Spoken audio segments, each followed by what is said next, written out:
Good evening, everybody, and welcome to this edition of History and Highballs, the Ghost Guild, the roads less traveled. My name is Tracy, and I handle adult education here at the North Carolina Museum of History. So whenever you join us for one of these History and Highballs programs, you and I get to virtually spend the evening together, listening to some incredible stories and about North Carolina places and people and what makes our state so special. If you enjoyed tonight's program, we invite you to head over to the museum's website at ncmuseumofhistory.org, where you can learn more about our upcoming programs, exhibits, and digital resources. This is also where you can find more information about joining our North Carolina Museum of History Associates. Our associates and foundation provide crucial funding and support to the museum, which in addition to many other things, helps make programming like this evening's event possible. We would also like to thank those of you who donated funds towards this evening's program. We continue to do our best to keep our programs free to attend, but there are costs associated with keeping our series going, and we just want to thank you all so much for your continued support of the museum. A few quick housekeeping items for tonight. We ask that you please keep your mics muted throughout the entirety of the program, and to please type any questions that you have for our guest speakers into the chat function located at the bottom center of your screen. At the end of the program, our adult programs intern, Phoebe, will ask our speakers as many of your questions as time allows. So it's my honor to introduce and welcome back this evening's speakers, the Ghost Guild. Those of you who have been with us since the start of the series will remember the awesome programs that the Ghost Guild has done for us over the years. Nelson Nauss is the executive director of the Ghost Guild, a Raleigh-based registered nonprofit paranormal research organization founded in 2017. That same year, they were selected by Raleigh Parks Rec and Cultural Resources to conduct investigations at Mordecai Historic Park. In addition, they serve as the exclusive paranormal research team for Theater in the Park and the Murfreesboro Historical Association. We're excited to have them return for History and Highballs for their third year in a row as they take us on a journey through North Carolina's roads less traveled. So welcome back, Ghost Guild team, and Nelson, the floor is officially yours. Thank you, Stacy. Good evening, everyone. We're thrilled to be back again. And in case you've missed our last History and Highballs presentations, and before we start this evening's journey, we want to take an opportunity to tell you a little bit about the Ghost Guild, as well as share with you something special that we have in store for one lucky winner at the end of this evening's trip. So briefly, slides here. There we go.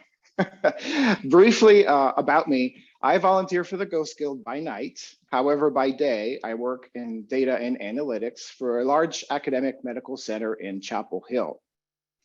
As a registered nonprofit organization, the Ghost Guild has 10 volunteer members that share a love for history, science, and the unexplained, most of which you'll meet tonight. Although our primary mission is in line with education and research, a large part of what we do includes working with historical sites and associations. As part of our partnerships, we help historical sites by bringing awareness to their history and preservation efforts to a wider audience, many whom yet don't realize how interesting history can be. So as part of establishing that wider audience, we've presented at several organizations and we've been fortunate to be featured on several radio and TV programs and in magazines. Last year, we shared a recipe that has worked rather well for us. But in keeping with tonight's travel theme, we think of what we do this way. We've thrown a bag of education, stacks of folded folklore, a paperback piece of history, all in our suitcase of science. Sometimes it's good to mix things up a bit. And so tonight we're gonna try to do something a little different. We'll be unfolding the folklore legends from locations off the beaten path all around North Carolina in order to share them with you. So hop on in. We're very grateful that you chose us as your designated drivers for this evening, especially in case after a long day, you've tasted an adult beverage or two. We'll be making a few stops along the way during our tour of the lesser known legends from the Atlantic Ocean shore all the way to the Appalachians. So while you all get buckled up, let me tell you about an added bonus for having joined us tonight. At the end of our trip, the Ghost Guild will select and make a donation of $20 on behalf of one lucky person. Now, this donation gives the winner 5 entries into the Murfreesboro Paranormal Investigation Package giveaway for a road less traveled experience of their own. This is a prize package that includes dinner for 2, overnight accommodations for 2 nights, and joining the Ghost Guild on an overnight investigation at one of several locations owned by the Murfreesboro Historical Association. So by registering for tonight's event, you're already entered, but be sure to stay on until the end, since you must be present if your name is selected. We'll provide more details at the end of the presentation. All right, so temperature okay? Should I turn on the heater, the air conditioning, or both? It's North Carolina in the fall, after all. All right, now that everyone's settled in, we'll let our first designated driver for the evening introduce herself and where she'll be taking us on our first stop.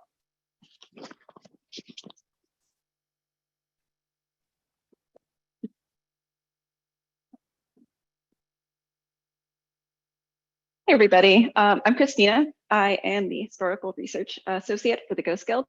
So a lot of what I do, is looking at the history of locations and trying to find what the truth is. So to start, we are going to talk about Sadie Johnson and the Currituck Lighthouse. Now, if you are a fan of the paranormal or you're knee deep in that lifestyle, you're probably going to know a little bit about haunted lighthouses because it's just kind of a common trope. But this one is in Corolla, North Carolina. So,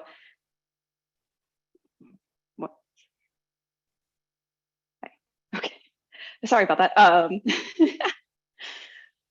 So Currituck Lighthouse was created in an effort to make up for all of the tragic shipwrecks that occurred off the coast of North Carolina, because it was a very treacherous place to be.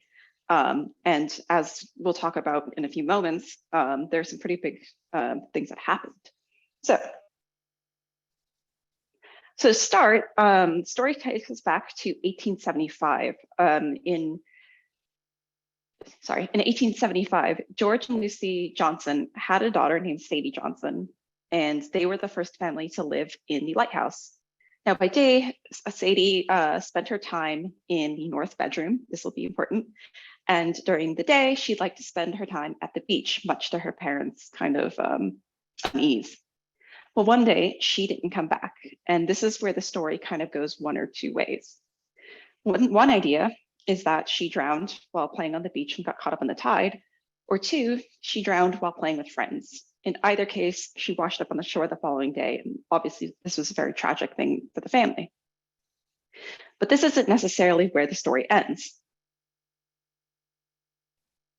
So following her death, there was another succession of lighthouse keepers, and one of them had a family friend who also passed away in the north bedroom while staying there. The cause was unknown.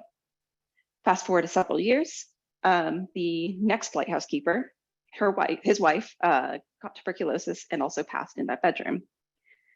Now, all of these deaths led to the belief that the house was cursed or the land itself was cursed. But again, if you really look at it, this is probably not the case. And when you look at history, we know the 1800s and turn of the century were a very treacherous time to be alive, because obviously we dealt with a lot of illness, and we dealt with a lot of, like, as we said, seafaring accidents. In one example, 1878, the Metropolis crashed off the coast of North Carolina and had a casualty amount probably about 100 people. So it's not uncommon that the fatalities were high back then. But of course, you know, obviously, aside from the curse, the legend tells about like strange noises, strange apparitions appearing in the north bedroom. But again, it's hard to corroborate whether or not that story is true. when you look at history, at least when I looked at history, I didn't find evidence of Sadie Johnson. It's not to say she didn't exist, it's just not something that I found. In the same way, I wasn't able to find a wife who died of tuberculosis nor a family friend. But in this slide, you'll see where or what the things I did find. George Johnson and Lucy Johnson were real people, but they only had sons. There was Nathan and Frances Alice Swain, who fostered children, though their names are not known. That could be a thread that led to the creation of like Sadie. And then another child did in fact die, but they didn't do so at Currituck Lighthouse. These were Laura and Edward Tillett and Esmeralda and Majette Tillett, who had lived out of state and were restationed at Currituck Lighthouse. So this kind of attests to the fun and frustrating part of history. You find a lot of really cool threads, and sometimes you don't find answers. So whether or not Sadie Johnson existed, we don't know, but we can see where parts of history came into play. And this is just an example of the life that actually was lived there. So you do get a nice chance to understand the narratives of the actual history of the location. And for a lot of my research, I used To Eliminate the Darkness, which were oral narratives of people, lighthouse keepers and their families who resided at Currituck. Now we're moving on to the Moon-Eyed people. So we're gonna go over to the mountains of Murphy, North Carolina. Now, I don't know how many of you have maybe seen this statue, but it was unearthed in the 1800s on a farm. There was not a lot of like information about this. They just kind of unearthed it doing farming stuff. And they were like, okay, I don't know what this is. So this is where the like lore comes into play. Allegedly, this is a Cherokee story in which these pale, tall, sometimes short, big-eyed people resided in the mountains and created fortifications. There's a lot of back and forth as to where these people came from and where they went. In some iterations, the Cherokee had pushed them off the land. In some, the Creek pushed them off the land. Some ended up going into caves, and we don't know where they went after that. But the origin of them is what's even more unclear. In some iterations of the story, they come from Wales and descend from Morgan ab Owain Gwynedd, I think. He was a prince of Wales, came here, and somehow ended up in the Appalachians. Other people said that they predate Columbus and had always been here. So that part's a mystery. We don't actually know if these people existed or where they went, but it's another testament to how strange these stories can, surface and I don't know, amalgamate over time. So with that, I am going to pass the wheel over to Al, who is awesome, and he's a great driver.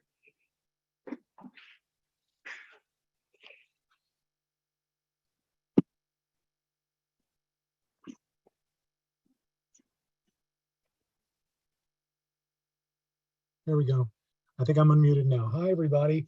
My name is Al Parker. I am from Murfreesboro, North Carolina. You've heard about Murfreesboro already, and I'm a native of Murfreesboro, and I'm so excited to tell you about my hometown. I think Murfreesboro is probably one of the most haunted cities in the United States, and people don't know that. Per capita, I think Murfreesboro has more haunts and legends than most any other city that I'm familiar with. And if you visit Murfreesboro, you'll be able to learn all of those legends and all of that lore by taking the Murfreesboro Historical Association's Ghost Legends and Lore Tour. And you can take that using your smartphone. So make sure you check that out on the Murfreesboro Historical Association website. Now I'm here to tell you one of those stories, or it's kind of one and a half of these stories. Because I'm going to tell you about the Gatling brothers, but I'm also going to tell you about the Conjure Doctor. So let's move on and let's start the story here. So in Murfreesboro, there was a family. In fact, it's just slightly north of Murfreesboro, a little crossroads community called Maney's Neck.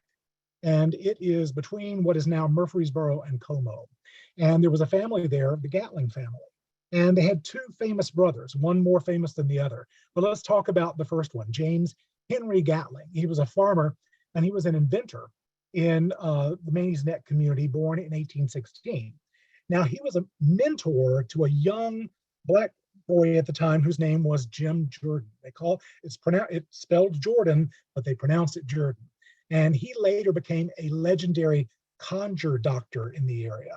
And according to local folklore, Dr. Jordan told Roy Johnson, who was a local folklorist and historian, that no man had a greater influence on him and his ability to conjure than James Henry Gatling. So that's where this connection comes in. But Gatling actually was a very interesting man. He invented an early airplane 30 years before the Wright brothers did. And he put it up on his barn and he got in it and he took off, and people claimed that it flew a little bit, but it only had one flight because it crashed and he never did rebuild it. And if you want to see a replica of it, you can visit Murfreesboro, and it's in their Agriculture and Transportation Museum. But I digress. Let's talk about James Henry Gatling and the other Gatlings. Can people hear me? Somebody saying, can you speak up? Can people hear me okay? Devon's giving me a thumbs up. Okay, great. Thank you. All right, let's move on to the next slide. And let's talk about, I think we're going to be moving on to Richard Jordan Gatling. That Richard Jordan Gatling was his more famous brother. And he was the inventor of the Gatling gun. So that was a rapid fire, repeat fire, automated type gun. And there's a replica of that in Murfreesboro. Or actually, there's an actual Gatling gun in the Ray Museum, also owned by the Murfreesboro Historical Association. Now, Gatling did move away. He became a doctor, and he wound up practicing in Indianapolis. But he died of heart failure in 1903 and was returned to, his body was returned to Indianapolis, and he was buried there. But he is the brother of James Henry Gatling, and he was also from the Manny's Neck area outside of Murfreesboro. Now, let's talk about the legends, and let's get into some history and mystery. So Henry was shot in the face and beaten with a club by a deranged local man. And then 3 other deaths, kind of mysterious deaths, occurred on the farm, leading locals to just be very wary of going over to the Gatling farm. Later, Henry's ghost was reportedly seen roaming the property or riding the farm roads as a headless horseman. And then others say that Richard's ghost came back to avenge his brother's death. Now, Richard did return to Murfreesboro when Henry was murdered, and he came home, but he moved back and went back to his home in Indianapolis. So let's talk a little bit about Dr. Jordan. Now, this is a picture of him, and he was a legendary conjure doctor. There were a lot of famous conjure doctors who practiced a combination of kind of voodoo and other practices that had come over with the some of the enslaved people. Also had come down from some of the Native American or Indian practices and lore, and it also had other influences as well. But the conjure doctors, Dr. Jordan was the probably most eminent conjure doctor in North Carolina, and people used to come into Murfreesboro by bus to come to see Dr. Jordan. And what a conjure doctor would do is he would determine if you had been conjured and find out who conjured you. And then he would remove the trick or the conjure in order to heal you. But then he would also offer, as an added bonus, he would turn that conjure or that trick back onto the person that conjured you. So that was what the conjure doctor would do for his clients. And his crystal ball and some of his artifacts are actually located in the Ray Museum, which is owned and operated by the Murfreesboro Historical Association. And you can see that they have a historical sign there as well, commemorating his practice and his life. So we're going to talk a little bit more about Murfreesboro in a few minutes, because we have a very exciting drawing, and we have an exciting opportunity for you to join and meet the Ghost Guild and go on a paranormal investigation. But before Nelson gets to that, we're going to turn this over to John. Hey guys, my name is John, and I've got an interesting story for you. A guy by the name of Charlie Silver. So when I was going through and picking the stories, I saw this story where this guy had 3 graves, and I was like what? Why does this guy have 3 graves? I don't know if he rose from the dead or what the heck was going on. And so as I started reading about him, I just I became really interested because I'm one of those rare people that are actually like born, raised, and still live in North Carolina. And this story takes place in a town called Kona. And I had never heard of Kona before. And that always makes me really interested when I haven't heard of a town in the state that I grew up in. Um, Kona is an extremely small town. It's not even factored into the US census as like a separate town. It's that small. Everything that I looked up about the town literally just was about Charlie Silver and his wife Frankie. So small town, super quiet. Charlie was born on October 3rd, 1812, in Burt County, which is now Mitchell County. Some of the counties have changed names and lines and things as time has gone on. But he married a pretty girl by the name of Frankie. Her last name was Stewart at the time. Of course, she took on his name to become Frankie Silver. They had a child named Nancy. And so about a year after Nancy's birth, during the winter of not 1931, little typo there, but it was actually 1831, she began to go around town and tell people that her husband was just missing. He didn't come home. And so the locals started searching and started trying to find what happened to Mr. Charlie. Unfortunately for Frankie, they found some bones and human remains in a fireplace that was Frankie's. So Frankie very quickly kind of became the prime suspect in the disappearance of Charlie. And later on, they found more body parts kind of strewn around the town, and Frankie was arrested for the murder of Charlie Silver. It's surmised that Frankie cut Charlie up with an axe and tried to burn the body and kind of disposed it around town. And as the trial went on and as time went on, they kept finding body parts of Charlie. And so as they had a funeral and they buried his body, but then they found more body parts. And it's like, what do? You open the grave up, like, and so what they decided to do is they would instead make a new stone and bury the extra body parts they found. And they just kept finding them. And so that's how Charlie has 3 graves. They just kept finding his chopped up body parts, which is pretty morbid. History can be morbid sometimes. And so if we move on to the next slide,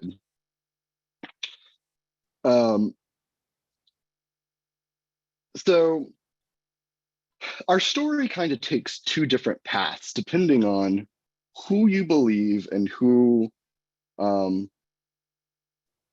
you feel like is the most credible. One path, the official path, is the prosecution argued that Frankie was just a jealous wife who thought that her husband went around town sleeping around, doing things he shouldn't be doing.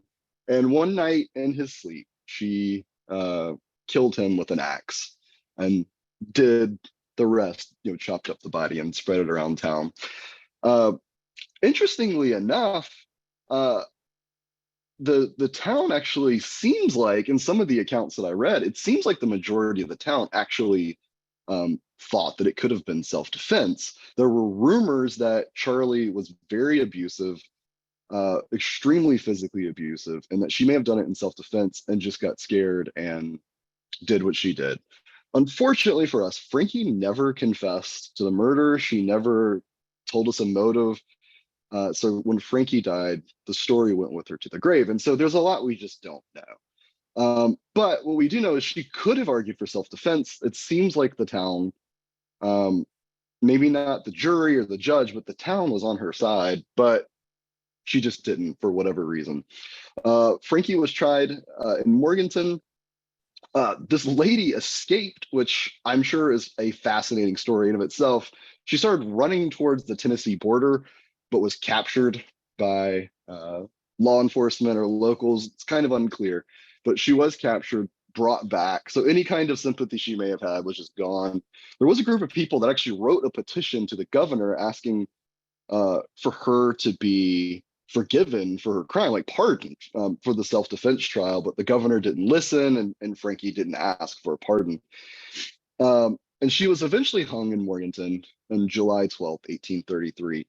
A lot of people will say she was the first woman hung in the state or the county, and unfortunately, that's not true.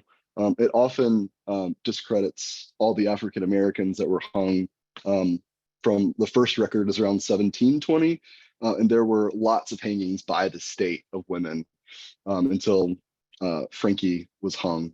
But she certainly was the first white woman hung in this particular county. We do know that. So for the paranormal connection, there is a legend that in Kona, that Charlie's ghost walks around the town looking for all of his body parts to this day. And I love the idea, and it's a little morbid, but you'll have to forgive me, but I love the idea of a ghost like walking around, maybe with like one leg or missing some body parts, just looking for the remains. And I really like the idea that if he does find his body parts, that he gets like a spiritual arm attached. So if you ever find yourself in the mountains in a little town called Kona, maybe you can look around and maybe you can find some human remains and help the ghost of poor Charlie reunite with his body. And I am done with my story. Devon, it looks like you've got some ghosts behind you on your wall, and I think it's your turn. I don't know if you've got a good story for us. I do, and I also have ghosts present with me. So thank you for that call out, John. You're welcome. But yeah, hi everybody. My name is Devon. I've been with the Ghost Guild for about 1.5 years now, and tonight I have the pleasure of telling you about the ghost light at Early Station.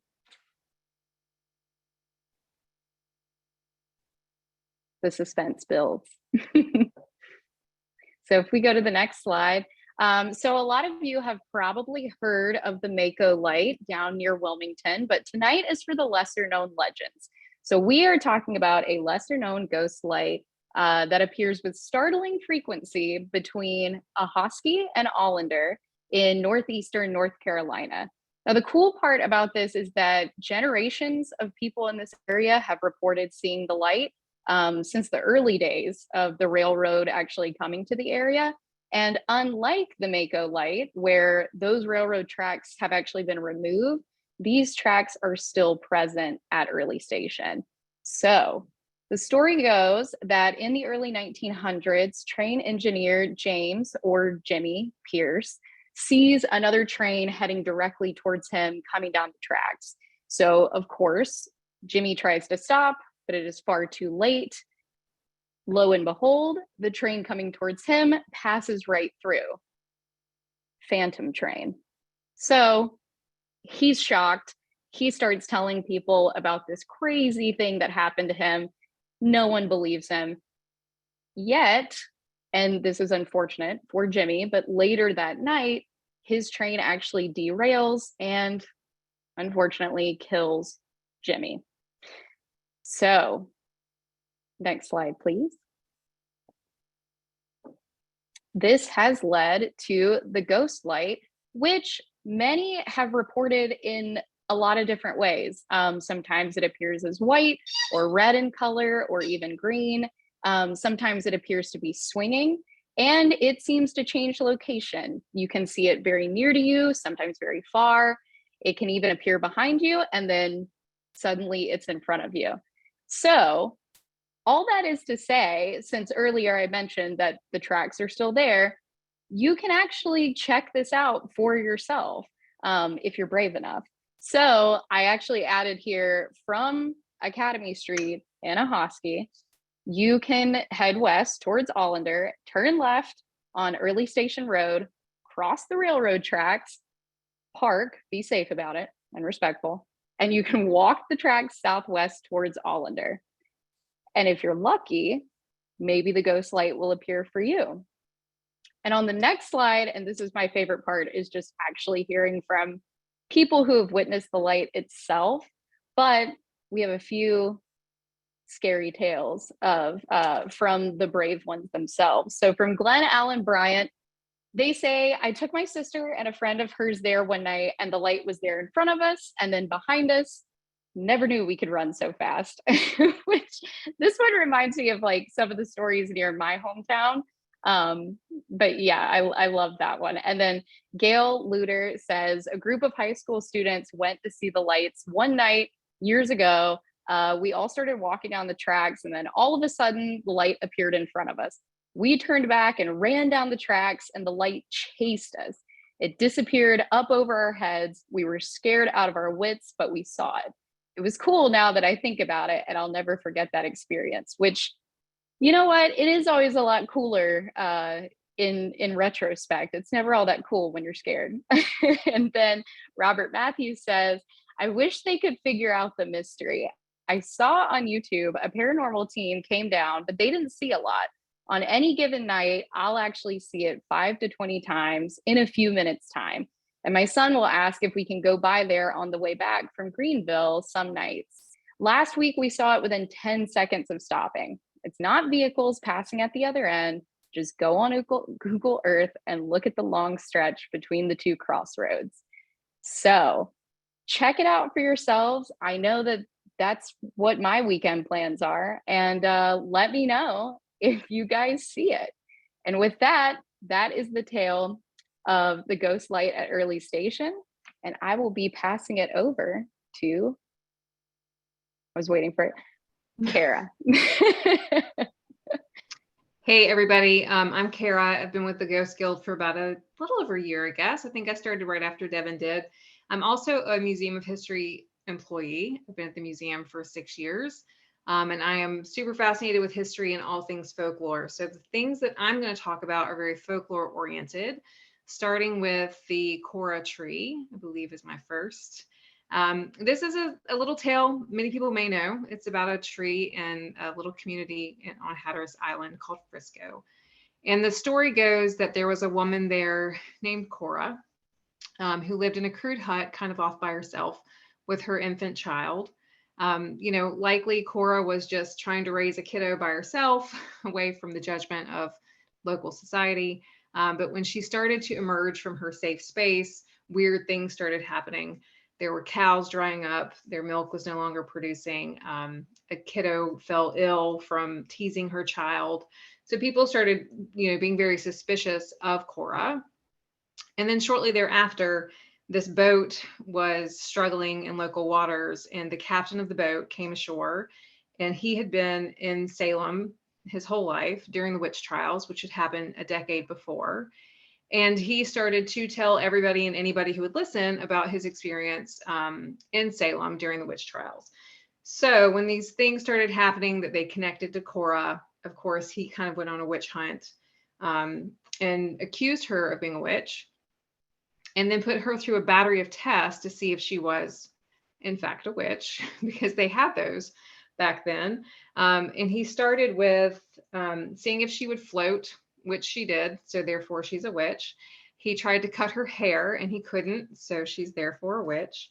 And then he tried to read her blood, which was basically pricking her finger and her daughter's finger and putting it in a bowl of water, seeing if it would froth, and then he would read it. Now, no one questioned whether, why this man could read blood, which is way more alarming to me than some weird woman living in the woods. But his plan was to execute Cora for witchcraft. And so he tied her to this beautiful 300-year-old oak tree with her child, clinging in her arms. And another captain of a different vessel stepped in and said, no, I think this is, over the top. We could just use the local court system to investigate these things about Cora. And just as that happened, supposedly, her child turned into a green-eyed, fanged cat, leapt out of her arms, and ran into the woods. And a perfectly clear, beautiful day turned into a gray, overcast day with rain and thunder. And a lightning bolt came down and threw everybody to their, onto the ground, off their feet. And when they got back up, she was gone. The ropes that held her were still there. The kindling that was at her feet, ready to set her on fire, was still there, but she had disappeared. But what was left were the words Cora emblazoned in the tree. So that is the story of the Cora tree. Now, that's a great story. I love folklore. I'm all about it. However, if you've been in the museum, you will know that in the story of North Carolina, we have a fabrication of a tree from Roanoke Island with similar lettering, similar style of like the letters, the font, if you will. And there are 3 of those trees along the coast that may or may not have been used by John White to establish a distress call that they used if they had to leave the first colony. So whether or not the Cora tree is related to those other 2 trees, we don't know for sure. But the name Cora is still there in that tree if you want to venture out to check it out. And so my next tale is by way of my mother, who liked to apparently traumatize us as children. But my mom grew up in the Appalachian Mountains, and I grew up in the foothills of those same mountains. And my grandmother was Cherokee. My other grandmother was French. And so there was a mixture of folklore and stories that they used, I thought at the time, to scare us, but particularly the story of Bloody Bones. So I'm apparently not the only person who's horrified of Bloody Bones, because Dolly Parton actually quotes the story in one of her books. So it apparently made its way around. But the research I did around it, thinking that it was used to scare kids, because it was certainly used to scare us to stay in bed, actually originated in Scotland and England during the pandemic, the smallpox pandemic. It was first made its first appearance in 1564. And then it was written as a tale, or it was said to have been written as a tale to all children and keep them in subjection, as noted by John Locke in 1693. There's also some connections to Celtic folklore with Bloody Bones, as well as the Gullah Geechee culture of the Low Country in South Carolina and Georgia. It's pretty terrifying. There have been a lot of poems written about Bloody Bones. He is depicted as a bloody skull resting on top of bones, made from the bones of children who did not listen or use bad language. So I do think it was often used to scare kiddos, but it was also used to keep them close to home, to keep them away from smallpox exposure. When it comes to South Carolina and Georgia, it was likely used to keep them out of the marshes so they wouldn't drown. But I will say that it worked really well to keep me and my sisters in bed. And now I'll pass the steering wheel over to Nelson.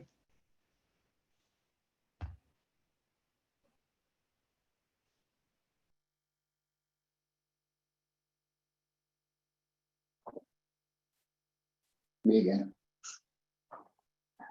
All right. Thank you, everyone. To end this evening's trip, move my slide forward.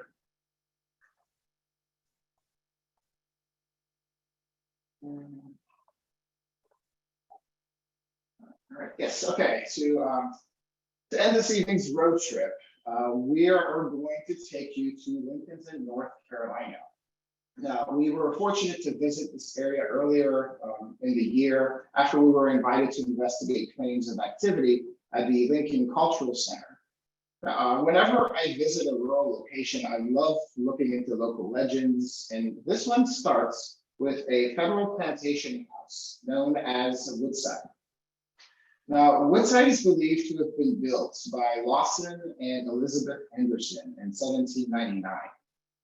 They're one of the most prominent families in Western North Carolina, and Lawson served as Lincoln County Sheriff from 1796 to 1801, as well as clerk of county courts from 1804 to 1837. Now, by 1805, he owned a plantation of over 2,000 acres and 5 enslaved individuals. Now, their son, James Pickney Henderson, was born on this plantation in 1808. And he would eventually make his way to Texas. In 1846, he was elected as the first governor of that state. In 1848, 5 years after the death of his father, his mother Elizabeth moved to Mississippi and sold the house to Dr. Alexander Ranger. Now, the daughter of Alexander Ranger, Alice, who we believe inherited the house from her father, made her home at Woodside with her husband, Dr. John Richardson, and their 5 children.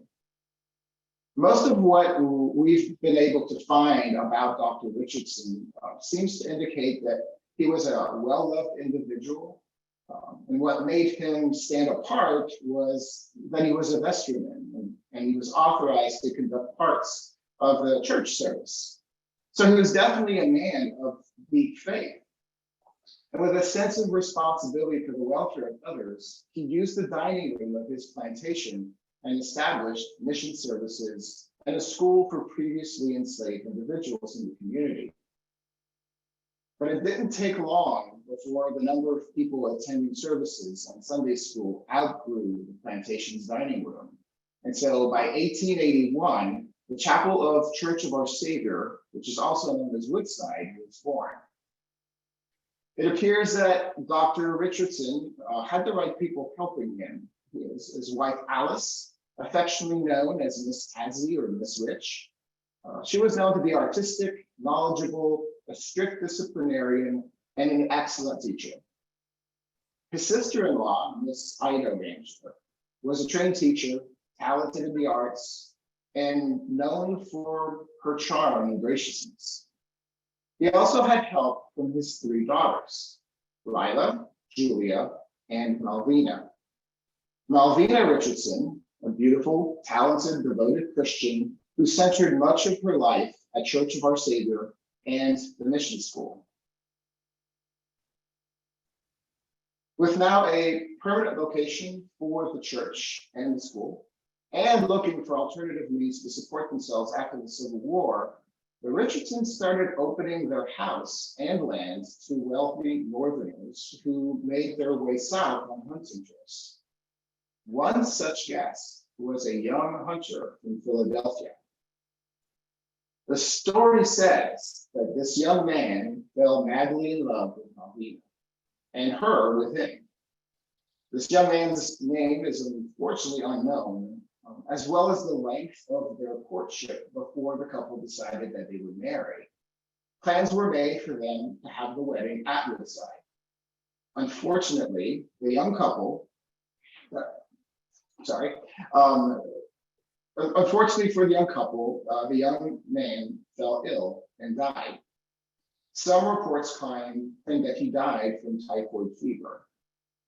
And because of the parents of this young man were traveling in Europe at the time of his death, there was no way to get a hold of him. The decision was made to bury him in the graveyard of the Church of Our Savior. And so a grave was prepared for him. As though this man's death wasn't enough for poor Malvina, on the day of his burial, a telegram from one of his relatives was received. It stated that the boy's body was to be returned north by train and provided them with the funds necessary to do so.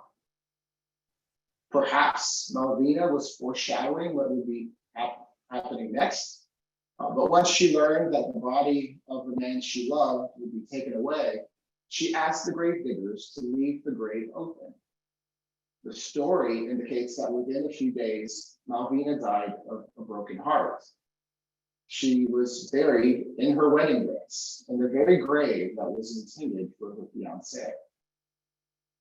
On many occasions, starting after people around Lincolnton had heard about the story of Malvina, a woman dressed in white was seen walking around the plantation and floating down the staircase in Woodside. When asked about these reports, Rick Ranger, who is the current owner, responded that alcohol may have been involved in a lot of these sightings.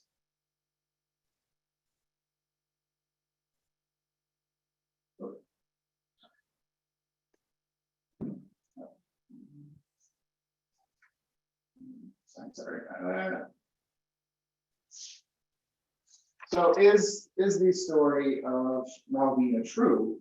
Was she buried at the gravesite dug for the young man that she loved?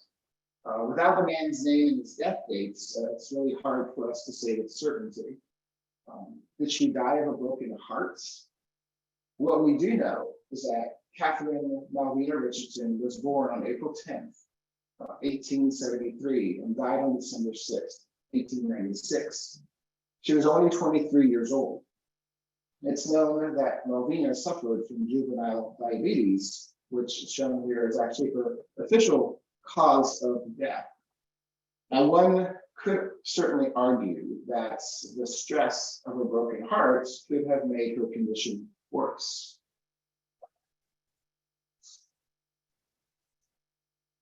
So now that we have arrived safely back at our location, we hope that our driving didn't scare you too much. But before diving into our Q&A and our drawing, we do want to share some of the upcoming events that we have.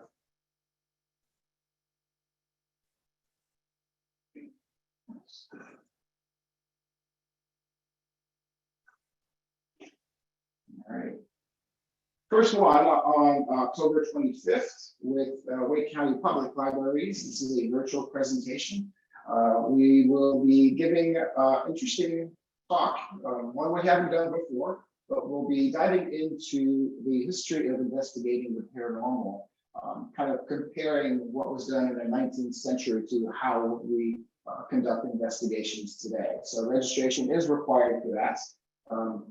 This is available on our website as well as our Facebook page if you'd like to attend and register. The details are available there. Secondly, on Thursday, October 27th, if you are in the Raleigh area or would like to make your way there, we will be at Cinema in the Square. They're doing a showing of Ghostbusters Afterlife, and we will be there telling ghost stories before the movie. So hope you'll consider joining us for that. If you like talking about paranormal, no.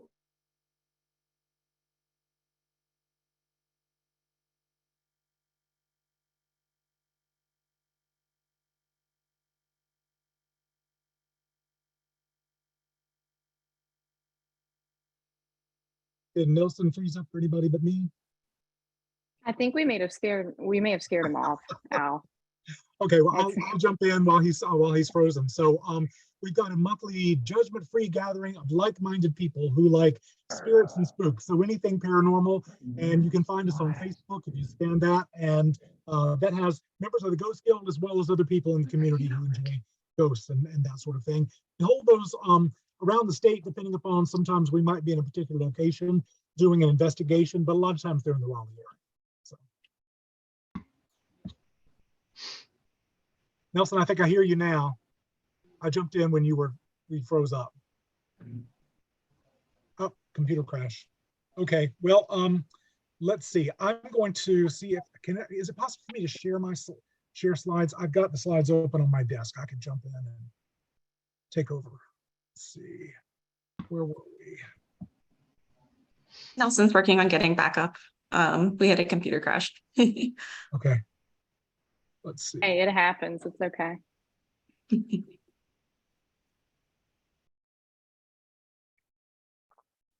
Those ghosts are still behind you, Devon. Devon's ghost. Okay, I'm going to share my screen and I'll take over. If Nelson comes back in, he can talk, but I'll can everybody see my slides? We can, Al. They look great. Okay, great. Okay, good. All right, terrific. So the next big investigation, one of the things that you can enter in is going to be an investigation of the USS North Carolina. That's the battleship down in Wilmington. That's now a living history museum. And that's how I actually got involved with the Ghost Guild. I joined them on their last investigation, and it was a fantastic time. I highly recommend that you follow the Ghost Guild on Facebook and also check out their website, because as soon as this goes live, it sells out. It sells out really fast. And that's because the Ghost Guild really limits the number of tickets that they sell, because they want everybody to have a really quality experience when they're doing a paranormal investigation with them. So if you have too many people roaming all over the ship, you're going to hear each other and you're going to be bumping into each other, and you don't know if that noise you just heard is something paranormal or was it just another investigator. So they really limit and tightly control how the investigation works so that you get great results. And it's a really cool thing to take part in. And we've got our social media places. You can follow us on Facebook, YouTube. We have YouTube videos out there. We've got Instagram, so all kinds of stuff. And you can join our mailing list. So want to make sure that you take advantage of all of that. All right, is that the last slide? Did Nelson make it back on? Yeah. Hey, There he is. Nelson, the computer was not recovered, so we are going to plan B. I finished up the slides, so Amazing. if you want to take I appreciate it. yeah, you're welcome. I'm not sure I had the latest deck, but I think you were going to go do a drawing about Murfreesboro and talk about Murfreesboro. Yeah, we're going to do that after the Q&A. So we have an Okay. opportunity to take some questions, and yeah, and then after that, we'll talk a little bit more about the giveaway. And yeah, so thank you everyone for your patience, and Al for taking the lead there. Sure. Thank you guys so much for such a great presentation. I know that you guys were answering some of the questions in the chat throughout the course of the lecture. But one question, someone asked about how you complete your research, and you kind of helped them, you know, with their own personal research investigation. But I was wondering if you could maybe delve a little bit more into like the processes you go through when you have something you're really interested in. I believe that person also, or one of the people that asked that, also mentioned that they own an old house. So one of the things that I'll answer real quick, and then I'll let other folks talk. But you know, one of the things you're going to want to look into is the history of the deeds, and the best place probably to do that is in your local courthouse. So I would start there in your courthouse archives.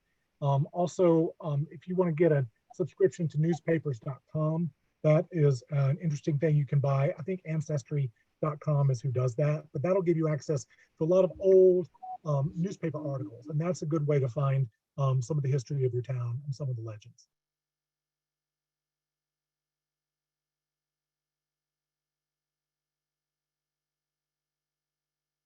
I would also actually expand on that too. Al pretty much covered a lot of the process I use, but even reaching out to your local historical society is a great resource. Like for Currituck Lighthouse, I actually emailed the park that's there, and they actually had sent me copy of that book so I could follow it. And so it does help to like reach out to people, and you know, the worst that they can say is no, but usually they're very keen to help as well.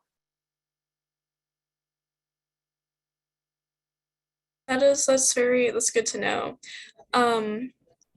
We also have a few other questions. There's a lot of questions that overlap about like what is like the most haunted place you've investigated, or like, you know, what's like scared you the most like during an investigation that you've undertaken. Nelson scared me once at the battleship. That was just because I wasn't paying attention. I saw him like in the dark walking by, like kind of like a big, like the Bigfoot walk. Startled me, and then I realized that it was just Nelson. Is the question specific to North Carolina or anywhere? It doesn't specify. Someone asked about what is the area of highest paranormal activity in North Carolina. Area. I mean, I'm going to say per capita it's Murfreesboro, but I'm jaded, so it's my hometown. But I mean, there are a lot of stories from the mountains and the coast. So I would say that the Appalachian Mountains around the Asheville area, there's a lot of stories from there. There are a lot of books written just about coastal ghost stories. The Wilmington, North Carolina area has a lot of ghost legends around there. Raleigh's got, oh gosh, probably 25 or 30 ghost stories. Chapel Hill's got a bunch as well. Charlotte has several. Durham is the true crime capital of North Carolina, in my opinion. A lot of spooky stuff. A lot of Netflix documentaries on Durham.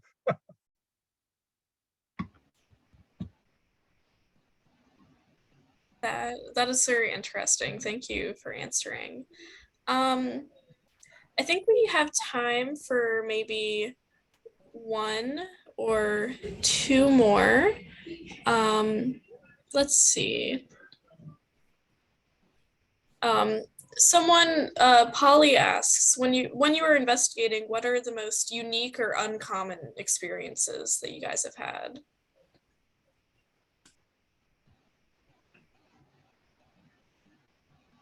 I'll speak. I've had some different results at different places. When I did the battleship, Christina and I were together in the group, and that's the first night I met Christina. And we were going in an area where we had to go through what was like a watertight door compartment. We were going from an area called the galley into the mess area. And there is a documented death in that area of the mess area. But we kept feeling like that there was a presence on the other side. And then we would switch, so we'd go through the door, we'd switch sides, and then we would feel like it had swapped. So we did that back and forth several times. And I was the last one to go through the door the last time we swapped locations. And I heard a sigh in my, just literally in my right ear, so loud that I'm surprised I didn't feel breath on my neck. And I thought, I'm kind of new to this. I don't know this group. I'm not going to say anything. And about 10 seconds later, Christina, who was at the front of the line, front of the group, said, "Did anybody else hear that sigh?" And I was like, ooh, okay. So that was kind of cool. That was neat. Anybody else? I mean, the battleship has certainly had those.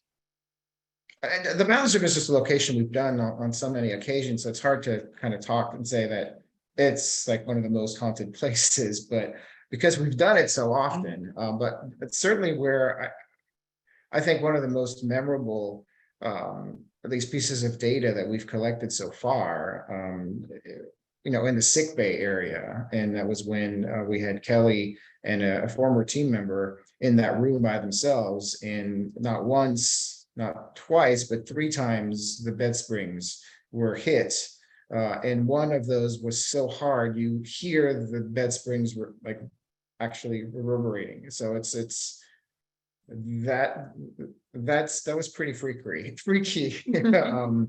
So another battleship story. So yeah, lots of stuff on the battleship. Thank you so much for answering all these questions. Do we have time for any more? Do you guys want to transition into the giveaway?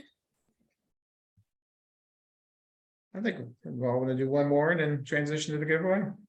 Okay. Let's see. I saw a question about investigation techniques. People might be interested in that. And there are different tools and different things you can do. And you see a lot of this stuff on, the Travel Channel, some of those ghost adventure shows and things like that. And there are things that people in the Ghost Guild don't buy into when it comes to some of that stuff and things that we do. EVPs, the electronic voice phenomena recordings, are always interesting, and they're an interesting tool. But sometimes things do appear on recordings that you don't hear when you're in person. Nelson, you want to comment on some of the tools that you like to use? I'm more of a fan of just data logging. I'm trying to collect as many environment variables as we can, and then eventually, in hopes of being able to correlate any things that happen with those environment variables. So like humidity, pressure, temperature, all those things. I mean, a lot of the tools, there's a lot of tools you can buy. There's a bunch of websites that'll sell you some ghost hunting equipment. Light up cat balls. Yeah. The unfortunate thing with that is that, there's nothing wrong with those. I mean, you might get, results, who knows? The problem is a lot of the times people use those without really having an understanding of how they work, what could potentially make them go off, light up, or make sounds. And it's very important to understand those things and not just automatically think because the light's going off or it's making a funny noise that you're interacting with a spirit. So that would be something I would caution folks. You could use them, you could try them out, but keep in mind that try to learn how does this actually function? How does it work? Well, somebody else asked if we had ever felt threatened or scared during an investigation. I have not, but anybody else? No. I think the only one I could probably think of was after we went to Kentucky, Louisville, Kentucky. We were in Waverly Hills. We were done for the night, And I had promised the volunteer that was working there that before we made our way back down, that I would lock the door that goes up to the 5th floor. And I forgot. So I had to make my way all the way back up to go and lock that door. And I was fine going up. But as I started walking back, it was the only time I remember like just getting just the complete EBGBs of like something is not right. I need to hurry up and get back down where everyone else is. Now, I can't say it was paranormal. I could have been my mind just playing tricks on me because here I am alone in this like, notoriously haunted location. But that's the only time I've really felt scared.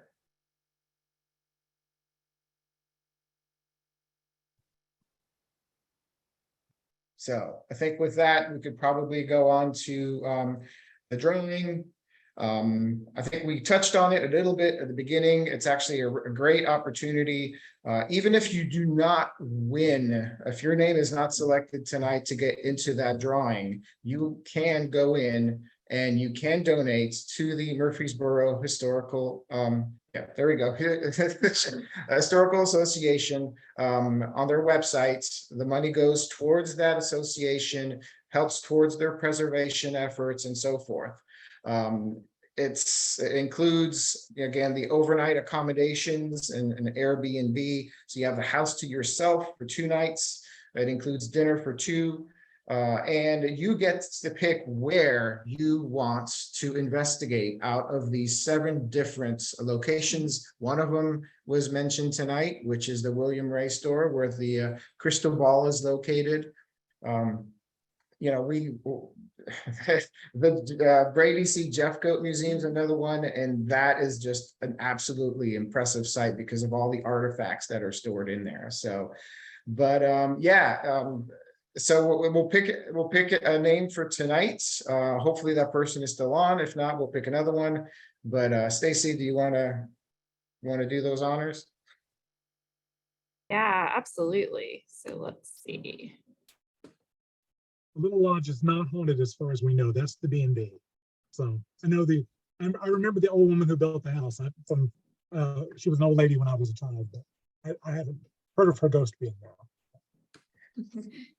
All right. You'll sleep well there. You won't. Do we need a drum roll? I can't do that drum roll thing. Can somebody do it? There we go. Okay, I'm gonna close my eyes. Earnhardt. Let's see. Earnhardt, EARNHARDT. You are the selected winner. Congratulations. If you want to shoot your contact information into the chat, it'll come directly to the panelists, and you will be connected with the Ghost Guild with Nelson and his team. So congratulations. Hope you win. Is he on? All right. So I think that wraps up our program. Thank you, Ghost Guild, for joining us again. She said, yeah, that's me. All right, good. Good. Awesome. Thank you for such an awesome program, you guys. You never disappoint. It's always such a joy. We hope that you will join us again in the future, very near future. And thank you for those of you who joined us this evening. We hope to see you at our next adult program, which will be History at High Noon, Graveyard of the Atlantic, with Museum Director Joe Schwartzer. That's happening over Zoom on Wednesday, October 12th, beginning at noon. In the meantime, hope all of you have a lovely evening. Take care. We'll see you guys soon. Bye. Thank you all.